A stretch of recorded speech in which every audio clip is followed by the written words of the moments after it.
Peace be upon you. I hope the sound is okay. My voice not that much, but I'm gonna go with it.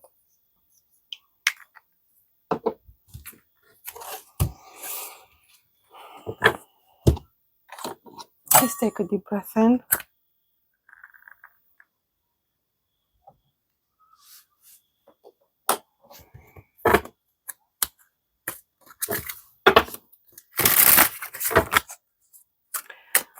Blessed Leo season. Hold on strong. Gonna be intense. Try to see things or take things at face value. Because it's gonna be intense. It doesn't mean it's gonna be long lasting. So very, very passionate, but that can turn into, that kind of a fire that burns everything in its way. It's pretty quick. But then again, we have to process a lot of things, whether it's through passions, whether it's through exploration, whether it's through more courage, daring to embrace new opportunities, think outside of the box, be courageous, be positive, open, etc. That's absolutely positive. It's necessary. Okay. This is also going to be the season where very important thresholds are going to be crossed. Therefore, important decisions that will affect us all. It's going to get pretty hot and it's going to get worse before it gets better. So even when it comes to revisiting old things, old jobs, memories, old relationships, old dreams, you may have to actually, go through them wholeheartedly, fully, give them another shot, a fair shot, right? No regrets, nothing. But if they present themselves, they rise and they come back around. But again, whether it's people or relationships or old dreams, you're gonna have to revisit them full force ahead. One way or the other, it's make it or break it energy, and it was marked by this powerful full moon in Capricorn. So it's gonna be all hands on deck. Who's with me kind of an energy. Again, courageous, daring, etc. Then the risk is to be a bit blindsided or be in a state that actually in its negative aspects may imply or require you to focus more on the self, your own personal needs, make your own choices, draw your own conclusions, stand up for yourself, for what you believe in, take care of yourself. Now, Leo is known to be the downside of it is that we may become so self-absorbed, so focused on our own personal priorities, whereas we may disregard anyone else's intentions. We may disconnect to a certain extent, even if in a very passionate connection or relationship, we may actually, not connect with the person itself, but rather with the energy that it gives us and so on. So we may miss certain signs, and so it's not deceptive per se, but our positivity may work against us if we're blindsided. Because obviously, who wants to have their good mood and finally getting a grasp on that positive energy? Who wants it, don't rain on my parade energy? So you will choose to ignore certain signs, not because you don't see them again. The blindsidedness may actually be used against you. So I'm warning you. Compliments, all that happy-go-lucky, it's all perfect. No, you're wiser than that. You know there's highs and lows, right? There's ebb and flow, there's breathing, inhaling, exhaling. It's the divine breath. It's just in tune. It's how everything is manifested, how everything actually works, like the beatings of our heart, the pulse, the rhythm. So stay in the flow. That means allow yourself to experience absolutely anything that may arise as it arises. So don't lose touch with reality, no matter how positive an experience is. It doesn't mean becoming negative about it or, raining on your own parade. It means simply being ever so connected in order for you to be very quick and prompt in recognizing when something turns sour. Otherwise, you're going to drink spoiled milk and get sick. Hashem forbid. You know what I'm saying here? So, in other words, don't leave your milk out. Don't forget your milk out of the fridge. Okay? Take into account, the weather, the temperature, and so on. So stay connected. Don't lose sight of your intuition, of the signals, right? The red flags, and so on. You're supposed to come altogether out of you being at the mercy of these energies. As in, they're not supposed to determine whether you're positive or not. You're supposed to be positive precisely because you're challenged. You're trying to achieve something and you need to muster all the energy. So of course, there's this quote. I can't recall who actually said it, but nothing can destroy a man in pain laughing. There's nothing that can destroy him. It's a form of connection, and from the outside it appears as madness. How I see it, the harder it gets, I've applied this throughout my life, the more I shall rejoice, the more I shall try to alchemize it. Doesn't mean I'm ignoring or I'm avoiding, because it can turn into avoidance and another type of delulu to experience the pain. All the contrary, I'm walking with it. There's no escaping it. But I'm supposed to alchemize it. I'm not refuting it. I'm not denying it. I'm not ignoring it. I'm not trying to, color it in beautiful colors and rainbows and unicorns and no. But I alchemize it.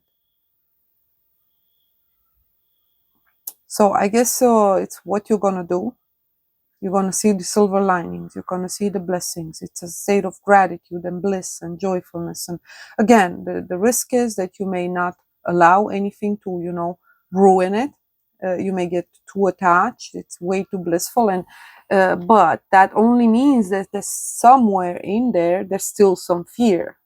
So the state that you're achieving is temporary. It shouldn't be. We're supposed to be able to tap into that level of existence and wholeness with the all, with the creator, whereas there's no more fear. We overcome duality while experiencing in all its manifestations as they arise. There will be a time when you need to cry, a time when you need to laugh, a time when you will be defined as cruel, seen as cruel, a time when you will be seen as friendly, and etc. So we need to move past whatever we define as positive or negative, joy or sorrow, and so on. They're stages. But the actual bliss is that connection, that feeling of being anchored spiritually to a place of everlasting bliss, eternal, while being incarnate here, present, and exploring fully in all its intensity and all the stages, and having the human experience as one is supposed to experience it individually, subjectively.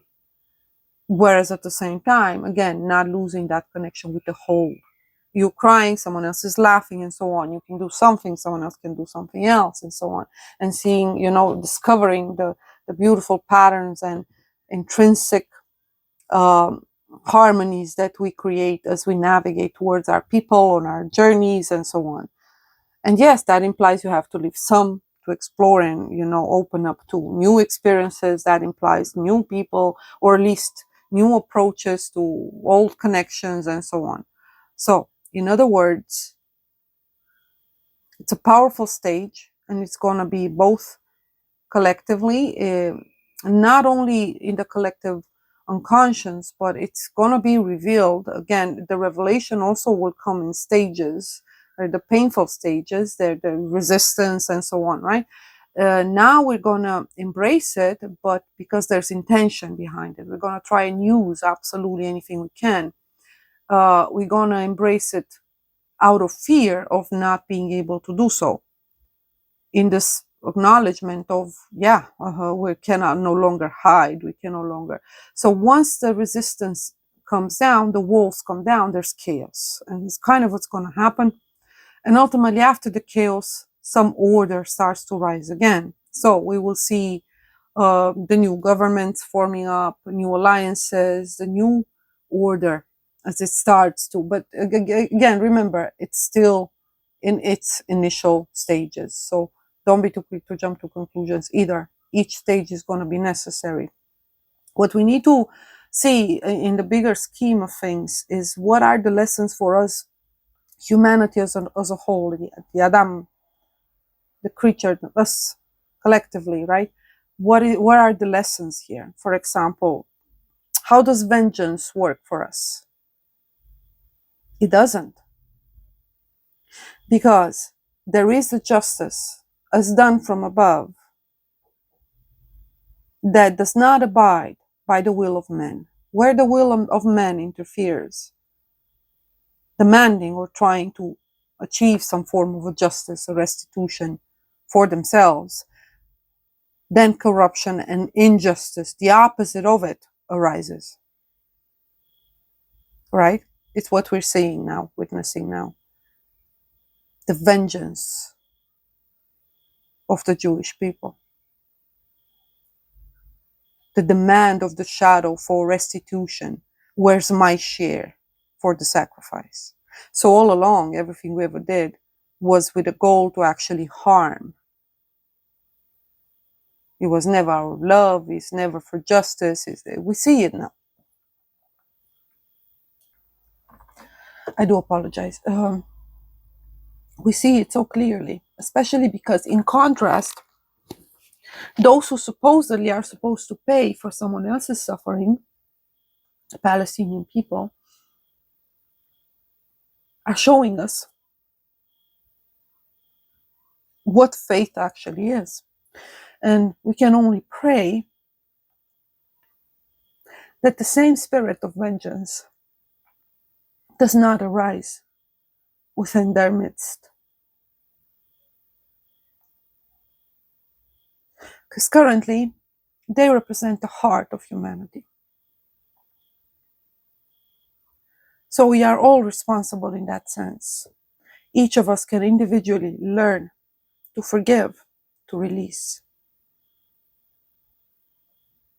It's very important. We need to put that vibration, that frequency out there. And contribute, participate to it. However that may translate for you personally. So even in acknowledging that maybe you embrace something wholeheartedly with a genuine heart, an innocent spirit, you give your heart to someone, for example, and then only to realize, wait a minute, I think someone is taking me for a fool here, for a ride. Release it. But stop feeding into that. Otherwise, you raise that spirit within you that demands restitution. You have to allow providence to do its part through nature.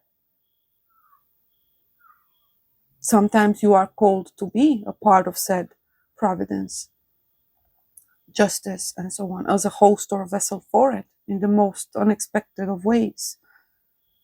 Through you, a force works that would correct others. And yeah, the self will not like that. It doesn't perceive it as positive, especially when you're trying so hard to embrace said positivity, right?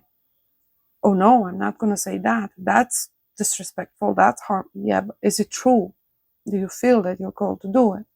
So again, we need to move past definitions and seeking to either allow the selves to either protect itself, right, prey upon others, manipulate, deceive, whether us or anyone else, because one implies the other, right? Either way, let's see the upper rounds, and I'm going to keep it short. This message came for you, so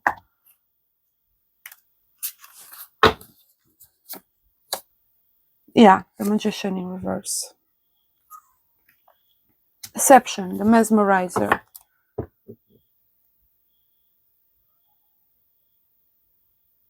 The spells, the trances, the hypnosis that either we allowed ourselves to be put under or we put ourselves under and so on. Hence why I try not to promote even things that can be dangerous depending on someone's state. And when we're broken and fighting the shadow, then affirmations even can absolutely do damages that are whoa. So depending on what you constantly repeat to yourself and so on,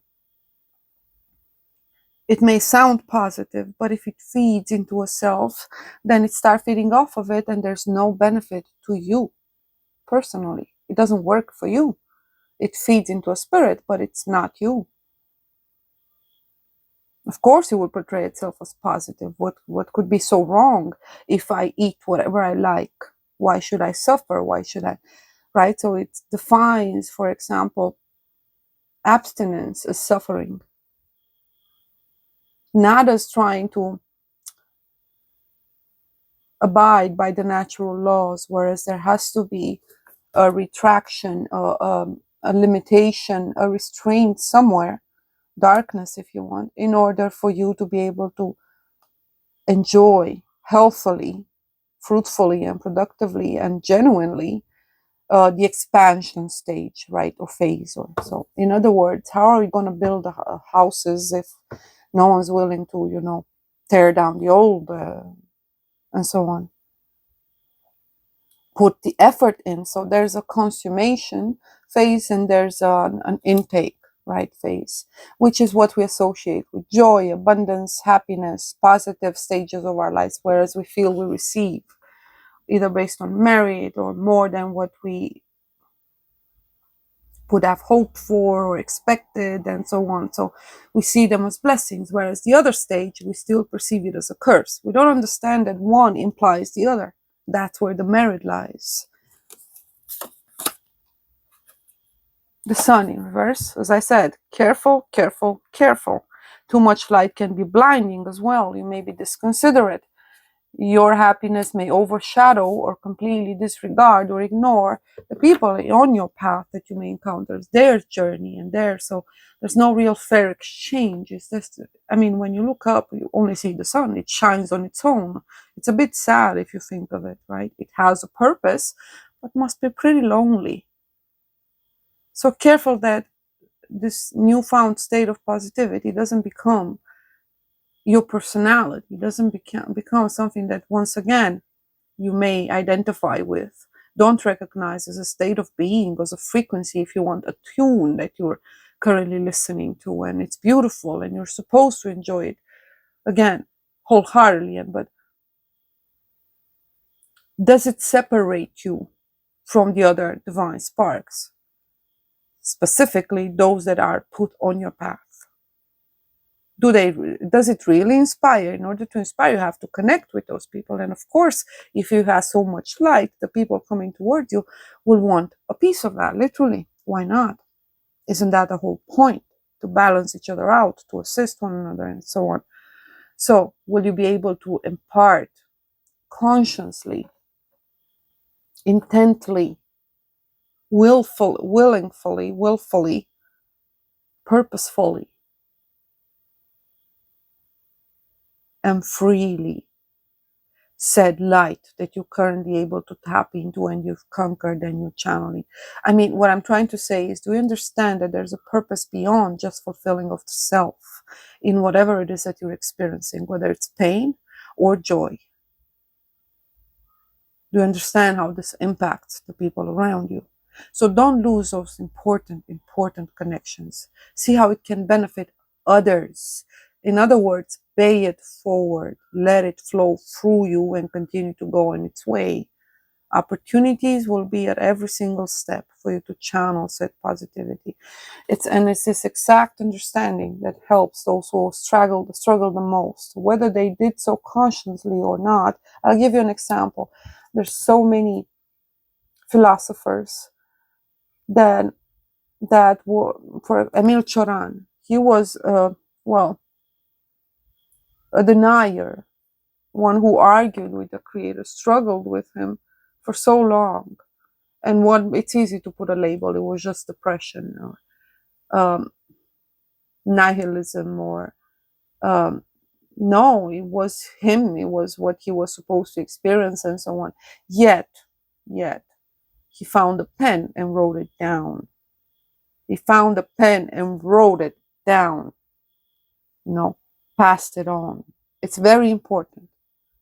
So whatever you're experiencing, absolutely communicate it. But understanding that you will have to assume accountability for how you do it. Where does it come from?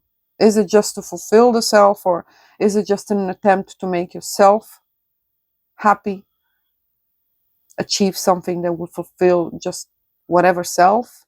Or do you see a bigger purpose or a higher purpose? Again, in both pain, in serenity, or whatever may arise, do you see it as something that arises for the very purpose of turning you into a vessel of divine host, a sacred host for which the laws of nature unfold, within which the laws of nature unfold, obviously at the mercy of our free will, right? In order for the plan of creation to unfold.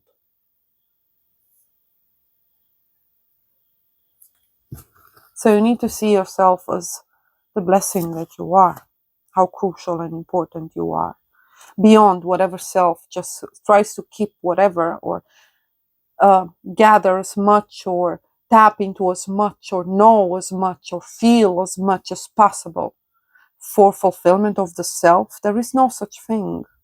You see, everything we ever tap into, any of us individually, ultimately serves a purpose higher or other than ourselves, whatever self. I'll give you an example. A cell in our body. Do you think it exists in a vacuum, all on its own over there, just purposeless existence? And it receives everything it does in order for it's already there, in order for it to fulfill a specific task that it's supposed to benefit something other than itself. It doesn't cancel it out. Quite the contrary. It makes it extremely, extremely precious, crucial. Another reversal, the Eight of Cups. This may be a fake it till you make it, a false kind of a joyride. Some form of hysteria that it will translate in two extreme manners, of course, polarity again. We're going to have those who want to think highly of their skills and abilities, raise themselves above others in an attempt to overcome the realization, the false realization, or the shadow basically wins over them and tells them, you see, you're good for nothing. And then there's this false awakening, this false embracing of positivity, of wanting to push through and raise themselves back up, coming out from the dark night, but it's escapism, because they're gonna start seeing things that are not there. Therefore, they will manifest them themselves. And they appear as positive until you actually see them in the real nature. In other words, careful what you wish for. So be observant of what you actually desire and what's hidden behind your gestures, your actions, and so on. Don't escape the painful stages. They're crucial. You have to go through them. You know, sometimes I think about the Book of the Dead and I realize it's describing our process here, actually, in metaphors, of course. It's symbols and so on, archetypes, but yeah.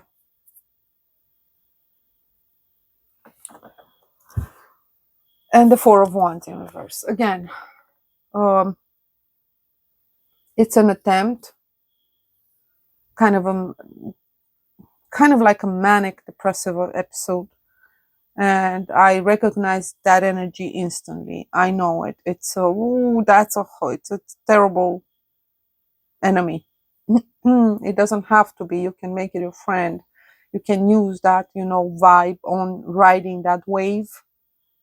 But it requires so much skill and so much willingness, again, to endure the pain that it entails, for you to be able to navigate it in a manner that, rather than working against you or anyone else, you are able to use it and yield good results, generally speaking, channel some positivity, inspire someone, and so on. It requires raw, exploration of anything that arises. And again, some skill you have to be willing to fall a lot of times before you learn to make a fool of yourself, to be ashamed, to even laugh out of nothing. And you have to be willing to be much like the fool energy. It's what open-mindedness requires in order for you to navigate an otherwise extremely challenging circumstance, nearly to impossible. The fool doesn't have anything, basically, and he knows it. He needs that energy in order for him to be able to move forward. What does he need? Leaps of faith. So reason will not help you. It's a vibration that you need to tap into, to embrace. He's beyond pain or sorrow. I mean, he usually doesn't have shoes. He doesn't know where he's going. He's lost track of his memories, or he doesn't have a background, a support system, friends, except the ones that cannot actually really help him on his journey because they're of a different nature. They complement him, and he does absolutely acknowledge the benefit of having them on his journey. But at the same time, he could do without as well, in the sense of he's so independent, so detached from any foundation, any support system, again, any system whatsoever, whereas anything can go. So that means that's kind of courage and bravery and freedom to explore. But again, he's going to experience pain, but he's also going to be able to turn that pain into blessings. He doesn't have food. La, la, la, la, la. Okay, it means I need to, go further in that forest and seek more. And he sees it as an opportunity, as an adventure. Doesn't mean he's not in pain. He's not limping. He's not starving. He's not thirsty. He's not denying all of that. But giving up is not an option for the fool. And that's what you're being asked to do. You're embracing that energy, but be ever present. Recognize that small dog, which we usually see in the Fool card. We don't have it here, but and the benevolent assistance and presence and the guides, which usually will find them in nature. So nature always saves the day, in the sense of follow it. Don't follow any self or anyone else for that matter. Follow it. Maintain connection. You act from the heart, which requires leaps of faith. So Holy Spirit is guiding you. There's no fear. There's a sense of liberation and freedom. But it's built, or it stems from loss, from lack, from actual lack, which he alchemized. He no longer experiences his opportunity. Wow, I'm free. No strings attached. But why am I free for? To explore. But precisely in exploration is when you need to be ever so present. There are states, whereas if you have comfort and blessings, enjoy them absolutely, because there will be a new lesson coming up soon, a new trial coming up soon. So everything in its due time, basically. No expectations, nothing pulling you back, no reminiscing, no bitterness for what was. No. You cannot change what was. You can work with what was the moment you're willing to face it for what it was, not what you need it to be.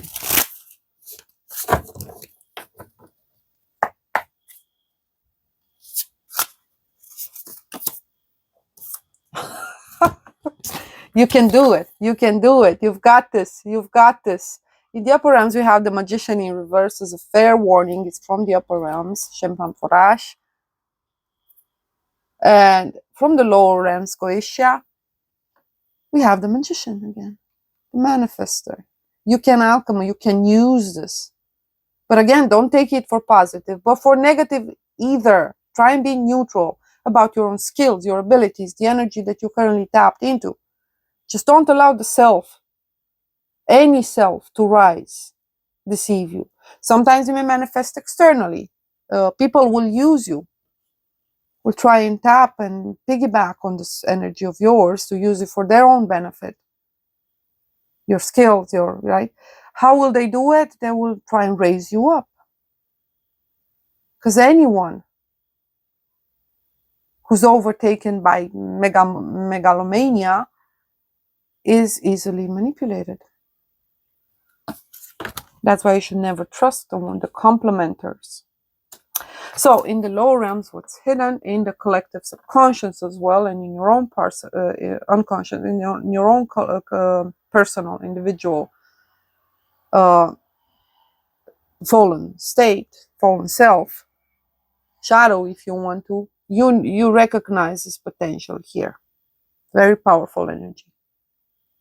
So you're taking something from the lower realms, and against all odds, you're supposed to flip it, flip it, flip it. Not as it. Don't take things as they arise. In other words, test the energy, test the spirit, entertain the possibility that it can be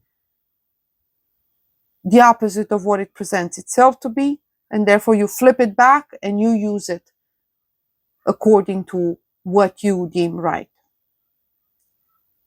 based on the natural laws and so on, or that your higher self guides you to do.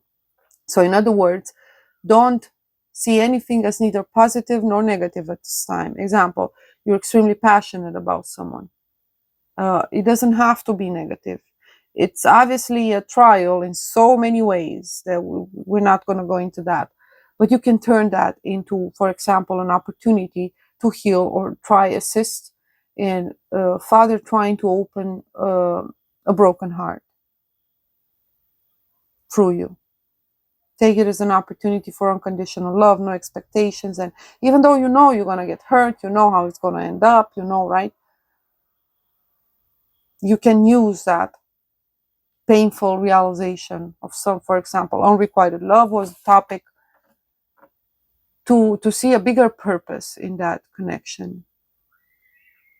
Another positive outlook on things is I'm getting my opportunity to redeem myself from obviously having hurt this person in the past. That's another powerful realization. Either way, whether you're planting seeds or you're harvesting the crops, karma will, either way, it's a powerful opportunity. Do not miss any of them by anchoring yourself in the past, in the future, or being too easily distracted.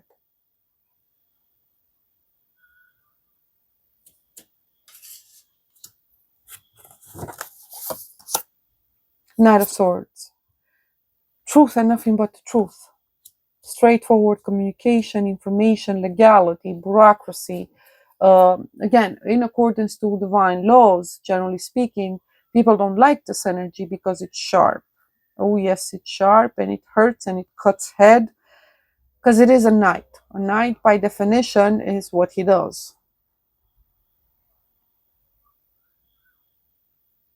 If he comes with swords energy, even though he may be perceived as, bringing pain, being unpleasant or rude or cruel or heartless, he is necessary.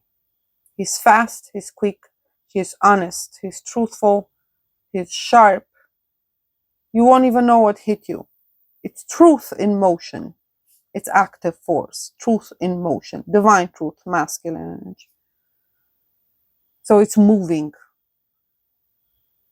Anyone who is wrong, anyone who is in the wrong, it doesn't ask questions. It's sentences. Sentences is not passed by him. He just enacts upon sentences according to his own conscience, his own, which is very connected to a divine truth beyond the worldly understanding or definition of said truth. Fighting for what's just or right. Or again, this is not someone who comes in their own name. They don't give a slate about what anyone thinks of them. They're not at the mercy of people's opinions. Okay, the phrase comes to mind, of course. Peace be upon him. Cohen, I fought for something final, not the right to disagree. So it's finality. Finality. again, vows, commitments, contracts, make it or break it. It's how it is. It's yay, nay, it's right, left or right, just decisions have to be quick, sharp, to the point. It's courage. It's light. It's a warrior of light, the Knight of Swords. Destroys and burns all enemies when requested. Speaks of the, so he's sent basically. So there's a force working for him. He allowed said force. Number 64, stand, completion. Again, we're gonna see the shift into the new cycle, which is gonna last until around Christmas, by the end of the year. Speaks of the creation of the world, tells of past and future. He binds and connects the past and future. For example, in this understanding of how a people decided they will find the spirit of said people manifested the specific government, so-called, right? That would, like Zion, that would turn into something physical rather than being described as a spiritual state, and therefore distracting them altogether from the purpose itself by presenting them a false option, which shouldn't have been an option to begin with. But it was the spirit of the people, the spirit of vengeance that crossed over from generation to generation, which is actually, they embody the spirit of humanity's need for restitution, vengeance, and so on. You will always see it in Yasher El, right? The one struggling with God, and so on. Jacob's spirit. And basically, what happened?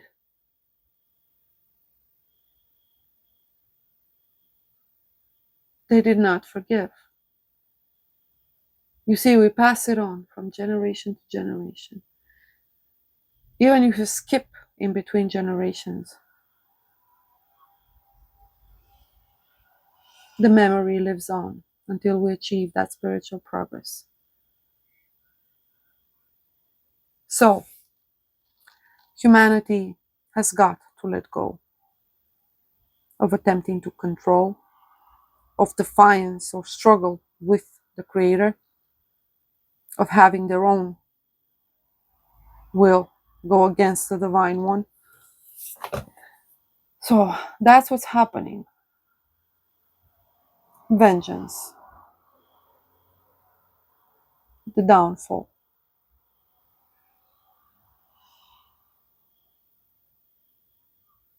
Victims turn into perpetrators.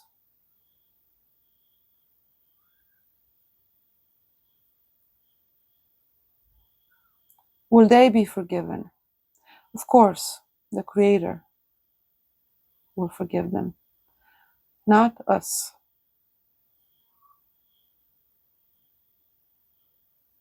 That forgiveness is not ours to give, but neither is the punishment. In other words, there is no actual human international court of justice will not be able ever to give a fair judgment sentence for what just went on.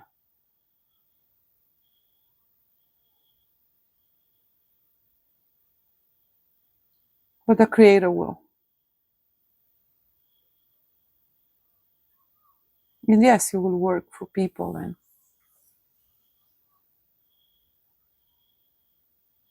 so,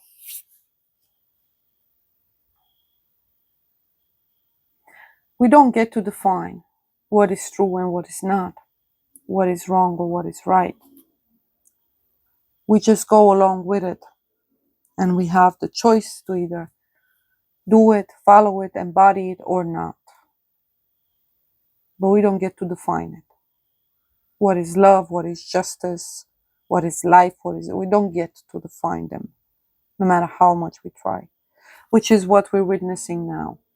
The ultimate attempt for humanity to do its own justice, to think it can, take over and rule the world in its whatever image other than the Creator's.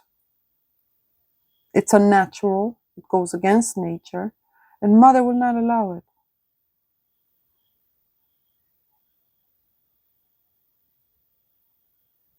But it was a requirement for us to be reminded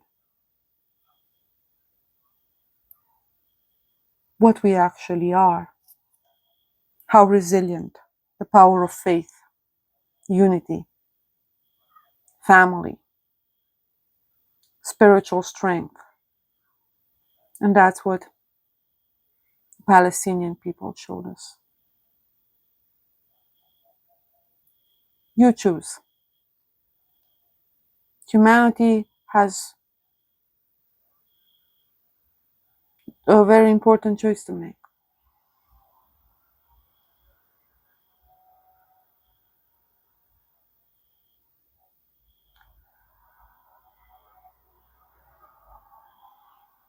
Do you rise or do you fall?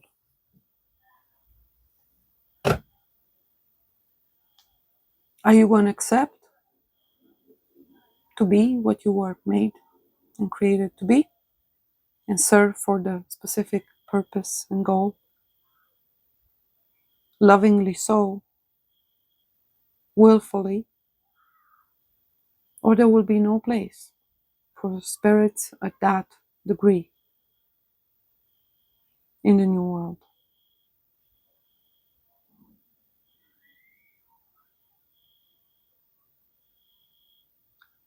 And that's the punishment. Many people aspire to overcoming the will, including me. And the culmination or what marks that is integration. You have to achieve it internally and then it has to happen physically as well, right? Physical integration actually perpetuates.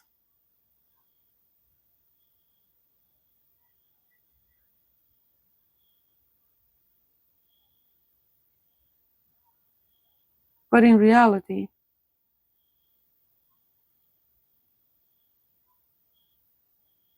overcoming the world is the punishment, what we perceive as such. There's a reason why the fallen ones want to have the human experience so terribly, desperately.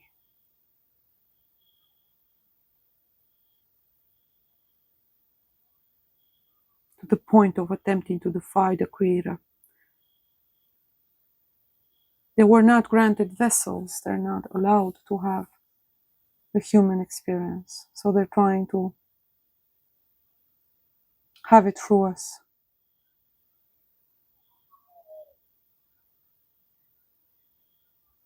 Which is forbidden. So in other words, if the Creator made you to be what you are, defying Him at this point will be translating as your fall from the wheel.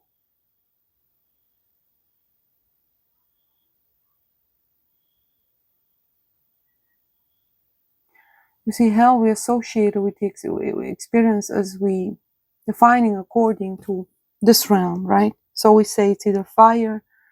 I would argue it's rather more coldness, lack of fire, lack of passion. Because you see, we were created by emanation and we move animated by the eternal living fire.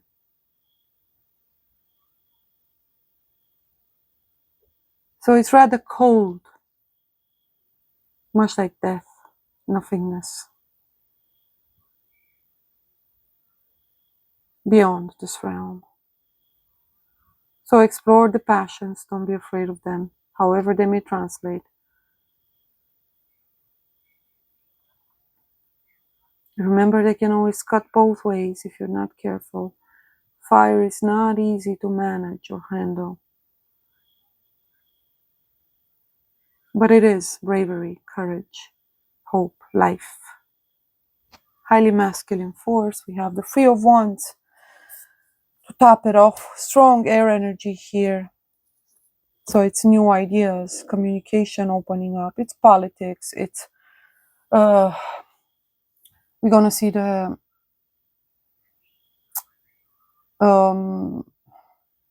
public health struggles as they arise, no longer having satisfactory solutions, medicines, treatments, and so on. Everybody and everything is being called into question. When it comes to how we address our physical health as well, mental health, relationships, health, psychology, sociology, support, education, so on. It's all has to be addressed. The Baphomet calls us back to the attempt of achieving the androgyne in the physical, right? We know what that is. You know that agenda, right? As if, right? That's absolutely atrocious. It's so against Father that it's in creation that is something to not to be overlooked either, due to the it's the culmination of an attempt to normalize what otherwise would have been practiced. It's black magic, literally. It's not the positive kind of occultic practices here. We're speaking about actual ill intent to dominate, control, and using humanity as if they were, anyway, their own tools. So what did they turn us into? Whatever we allow them to. Because you see, we cannot blame the devils either, can we?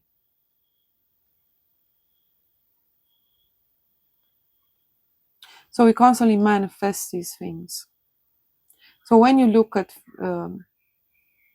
abusers, perpetrators, tyrants, remember they're a reflection of one part of the collective. That each of us has somewhere there a seed of that potential struggle, challenge, evil inclination within us. And that's the manifestation of it. Whether you call it Hitler, whether you call it Ega, it's all the same. That's a clear reflection of a certain level of hatred and defiance and bitterness that has risen within our very hearts, corrupt hearts. We don't even care whom we punish.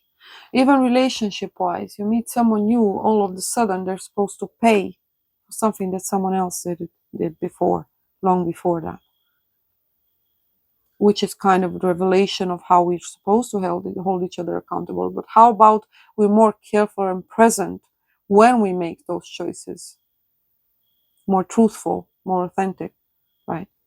Rather, therefore, we avoid altogether all of the complications that arise from deceit, from defiance, from ignorance, from egoism, from pain or darkness.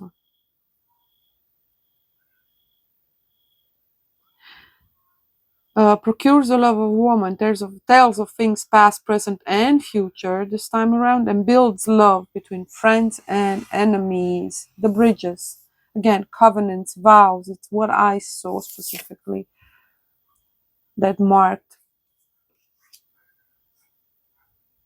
opened up this new stage with an ending, of course, with the full moon in Capricorn, which is a reason to celebrate, right? Achieving closure and so on. In reality, we transitioned. I said I was going to be short. There's so much to say, and I do apologize. I seem to be having a strong fever again. I cannot tell. It's either the heat or it's right. So I'm sorry. Temperance teaches geometry and liberal sciences, makes great noises and warms water. You're going to notice something. You're going to notice a disgust towards the just, towards the fair, towards the kind, generous, right? Whether it's within you or the others. So this is the final attempt of the shadow to actually try and take people over that used to be those very people, embody those very spirits of light. Now actually start to go against light itself, however channeled, etc. So, people that otherwise would have been vessels or hosts of light turn into some form of a warrior of darkness.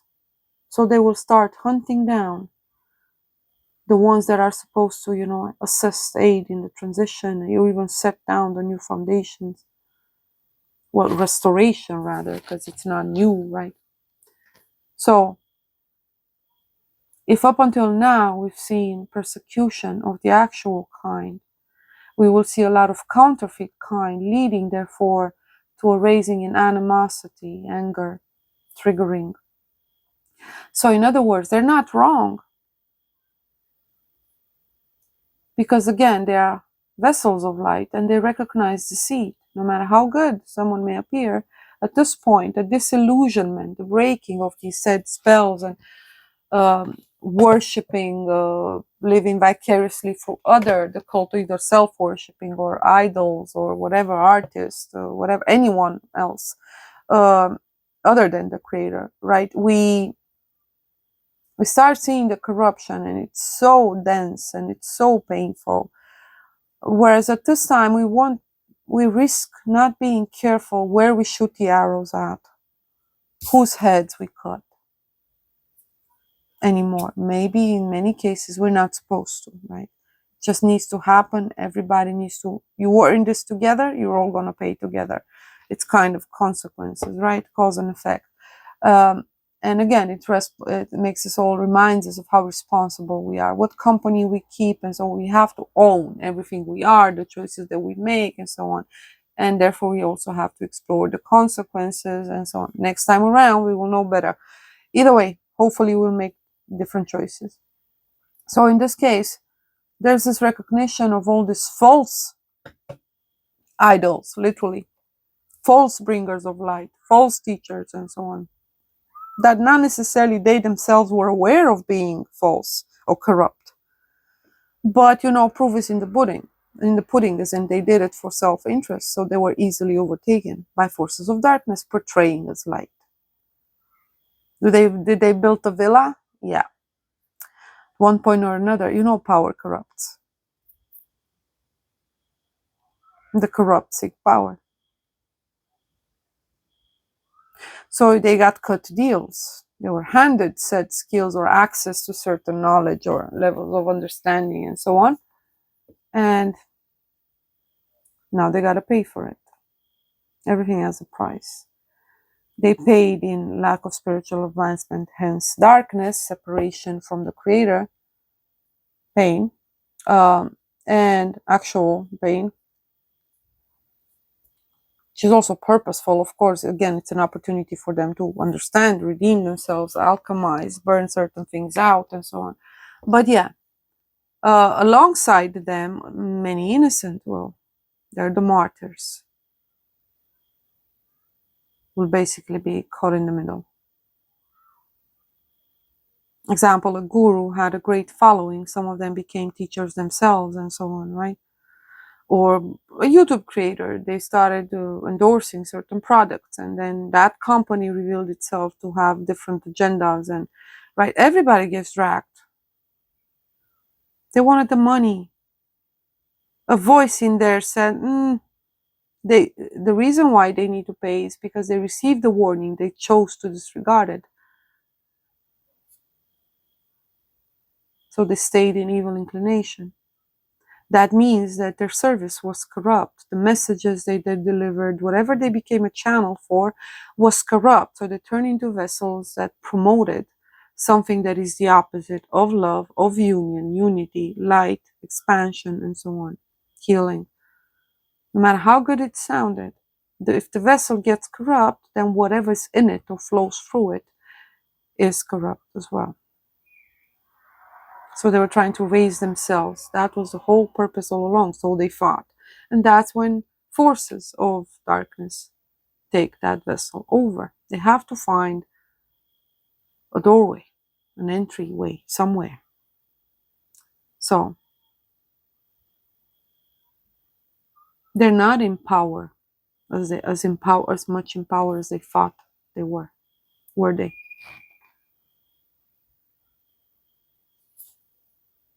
Because they were being someone's bitch. So in other words, Don't allow anything or anyone to make choices for you, because you're going to be the one to pay for it. Of course, they'll have their own payment for that as well. And again, don't see it as a punishment, it's a consequence. It's a natural consequence. The same way you have to stop inhaling, intaking, right, in order to exhale. It's a consequence. One implies the other. Same with pain and joy and so on. I hope this makes sense to you. Temperance is a Sagittarian energy. Again, geometry and liberal sciences. Someone is very prepared, rational, logical. But do they have the heart in it? We need to see that. That was a decision that was made a long time ago when it comes to these hosts over here. What they have now is fire. They're going out of fire, so it's instinctive. And they're going at it laughing. These are not easily deterred, and these are the exact vessels that what we would define archetypally as the archangels, right? The battle, the spiritual battle, right? Would be in between archangels, opposite to archons, right? And they will appear as evil again, as cruelers, but they're supposed, and they're not going to be alone. They, even if they work alone, they know that on the other side of the field there's some other warrior fighting over there. They come not in their own name. They cannot be deceived. They cannot be intimidated, threatened, conditioned, manipulated. Not emotionally, not mentally. Don't even try. They got all the information. They're highly skilled and prepared. They're fearless. Their channel, because the sword is vertical, you have to yield it to, right?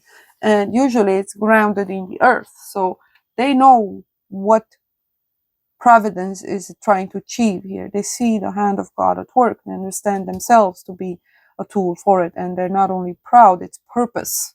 It's purpose. So they are exactly what they're intended to be. Authentic, truthful. Again, they're hard to destroy. They may even go at it so fast, and so again from the outside they appear as, do you know the berserkers energy? They don't question. Their decisions have already been made. Their heart is where they already made that choice, right? It's action.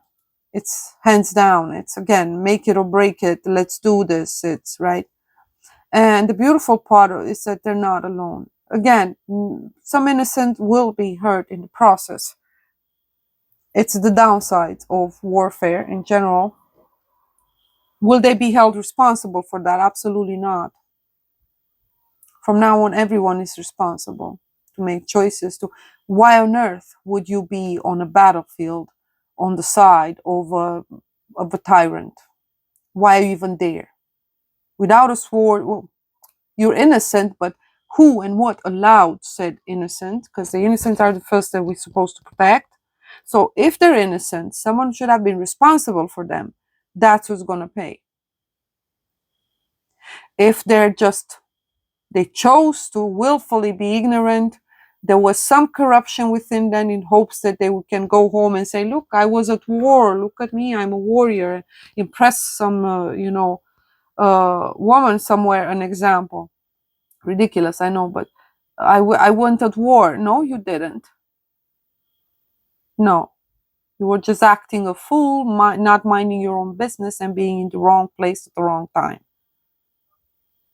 That's willful ignorance, and they're the only ones responsible for that choice. They chose to be on a battlefield, even though they had no skills, no abilities, and the reasons for doing so were absolutely stupid. So, in other words, no one can afford to be stupid right now. All information is to be double checked. Conclusions are yours to draw. Choices are yours to make, and so on. You may think, I didn't make this choice. And you're either, right now, you're either a vessel for light or for darkness. No matter how you spin it. But again, choices have already been made. Alea acta est here. It's done. The magician gives health and financial prosperity, connects us one safely with the divine. So from the low realms, again, doing something as a force of limitation, restriction, and divine justice. Whether you're a lawyer, whether you're a whatever, a surgeon, whether it's Doctors Without Frontiers, an activist, an actual, warrior in the sense of modern understanding, uh, any form of warfare, whether an intellectual debunking or challenging certain scientific discoveries and so on, studies, and either way,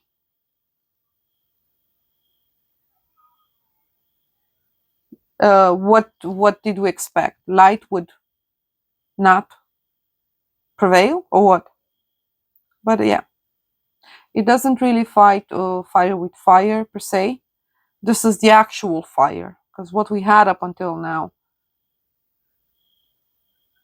was corrupt fire, the ones that destroys. This is the kind of fire that we used to use in order to burn down entire fields so that we can plant seeds, have crops, sustenance, survive.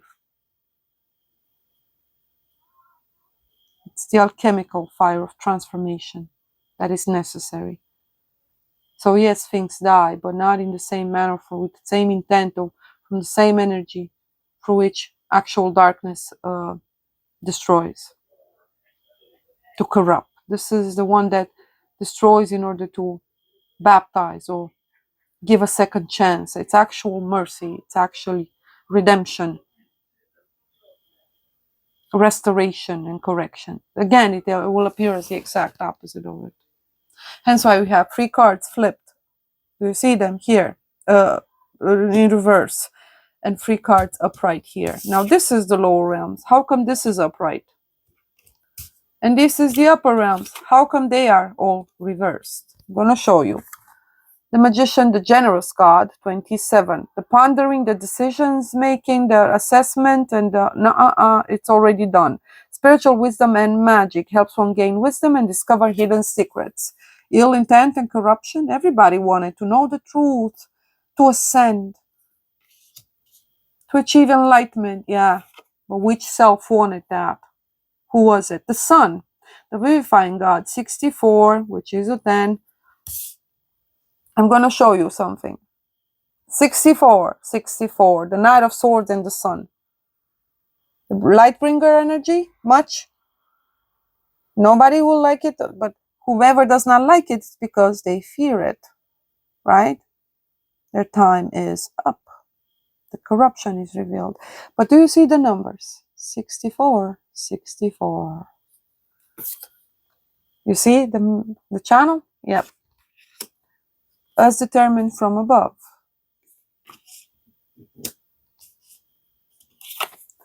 The Eight of Cups, 67. God, the pleasure of man's children. Again, the actual vulnerable, the innocent that we failed to protect, whether the one within or without.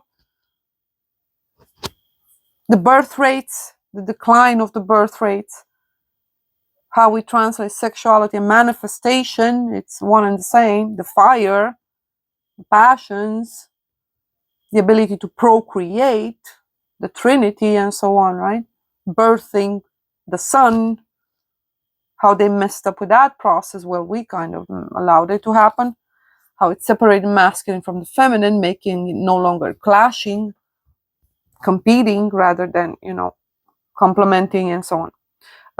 God, the pleasure. So what we fought up until now, it divides us, is actually, those are all our blessings, our superpowers, including the diversity, including, they keep trying to turn its singularity, it's whatever, into something that we're not. Like unified, oh, the whole world is, no, that's not the new world order. That's the counterfeit one.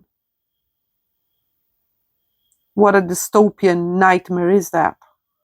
That's not how nature works. What are we going to have that? Then only one type of mushrooms? Well, there better be the ones that you can actually, use for other purposes other than eating. transformation and gives consolation in adversity. No, there's no consolation now. Pick it up or be on your way. Prepare for the exit. So, cowardice is expensive. Whomever thought ever that the fastest route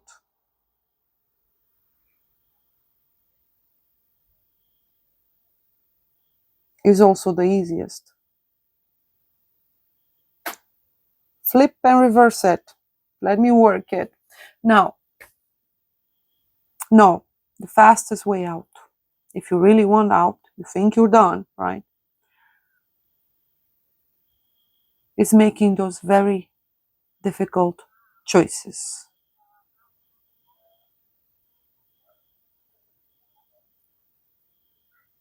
The fastest way out is the hardest.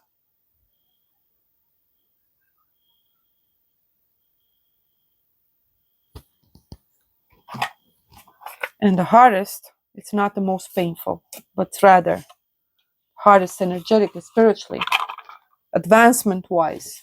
It requires many levels of incarnation depending on your current spiritual degree. But it is what others may call the razor's edge or the middle path. You're everything and nothing, both and neither, this and that, whatever you need to be. You're not here, you're not there, you're not anywhere, yet you're everywhere. You understand? That's a stage that one needs to or organically arrive through. You're given so many opportunities to do so. Don't refuse any of them, no matter how painful, no matter. They're all opportunities for you to achieve that state. Can you cut through the levels? Yeah, Libras, for example, are the ones that have attempted to do so. The price for that was that many literally lost their minds. They lost a battle in the mind space.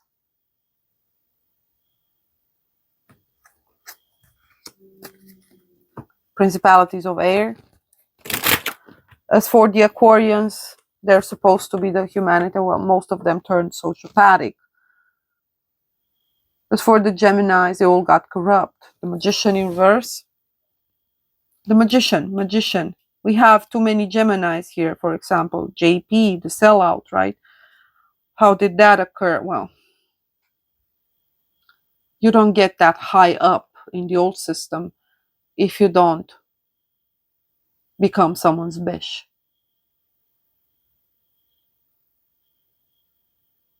I think he was at one point thinking that it was worth the service that he was providing. I truly feel he deeply believed in it. He did it wholeheartedly. He was born to do it. There's no denying that. And we're grateful for his service to humanity. He was necessary. But the fact that he got corrupted, that's just like, wow. Yet, I believe that he knew it all along, that he would have to cut some deals. But in the long run, he felt he needed to do that. He's a traitor of humanity. He turned to traitor. Speaking of the flip of the magician. We have another one that is a traitor. You know who it is. Needed, yet a traitor is a traitor. With the potential to be a traitor in the Lawrence. Trump is also a Gemini, isn't he? We have Kanye West is a Gemini. Einstein was there's so many of them. So principalities of air, the battle is in the minds of men over the hearts. The decision in the hearts have already been made. That's why many people are having such a hard time letting go of things that they feel, right? But now the battle is in the mind. It's what we perceive as exchange of information, therefore manifested light. First form of manifested light is thought form. You need to align that and always ask yourself, what does the creator intend to do? And you will always have the answer. And you will not like it most of the times, as in the selves will not like it, will fight it off. Sasha. So, question first and foremost the thoughts. Don't be so quick to define them as your own before you do so. Many blessings to claim them for yourself, because you're going to pay for them if you allow them to take over and start calling the shots for you or in your name or through you. There, Mama. Do you want to say hello, Mommy? Look at here. Now, many blessings. As usual, we don't know when we're going to be back. Going through something here as well. And we do what we can whenever we can. Ever present.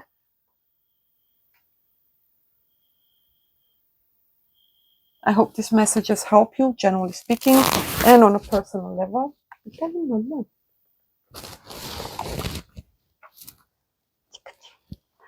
And may you all be healed, sealed, guided, and protected on your path. May you all be inscribed in the book of life for good.